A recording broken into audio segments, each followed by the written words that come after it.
सलीम डोला जो मुंबई के डोंगरी इलाके में रहता था, जब 1980 में दाऊद इब्राहिम का गैंग एक्टिव था, उस समय ये दाऊद इब्राहिम के ड्रग वर्ल्ड का सबसे बड़ा ऑपरेटर माना जाता था। पिछले कई सालों से ये इंडिया से बाहर रहकर इंडिया में कई राज्यों में अपना ड्रग लॉबी चला रहा था। इसने अभी हाल ही में लैफोड्रोन नाम का इंडिया के कई राज्यों में लैब्स बनाया है, जिन लैबों में अलग अलग प्रकार की ड्रग बनाई जाती है और ऑल ओवर इंडिया में इसको सप्लाई कर दिया जाता है। लेकिन पिछले 8 सालों से फरार सलीम डोला, जिसको इंडियन एजेंसी लगातार ढूंढ रही है, 25 अप्रैल 2026 को तुर्की के कैपिटल इस्तांबुल में इसको पकड़ लिया गया है। इसको तुर्की पुलिस के द्वारा सिविल ड्रेस में पकड़ा गया और फाइनली इसको आज 28 अप्रैल को इंडिया में दिल्ली एयरपोर्ट पर डिपोर्ट कर दिया गया है।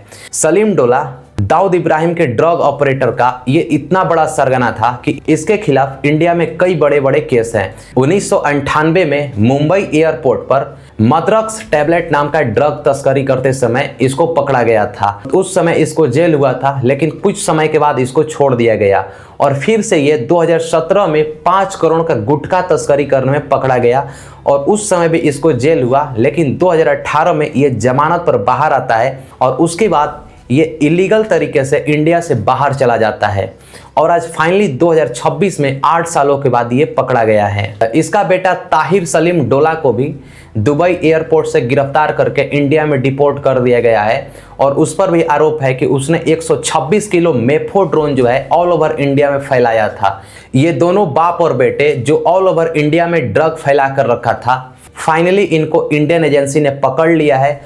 अभी फिलहाल में इनको नारकोटिक्स डिपार्टमेंट के हवाले कर दिया है, लेकिन अगले कुछ दिनों में इन दोनों को मुंबई पुलिस को सौंप दिया जाएगा।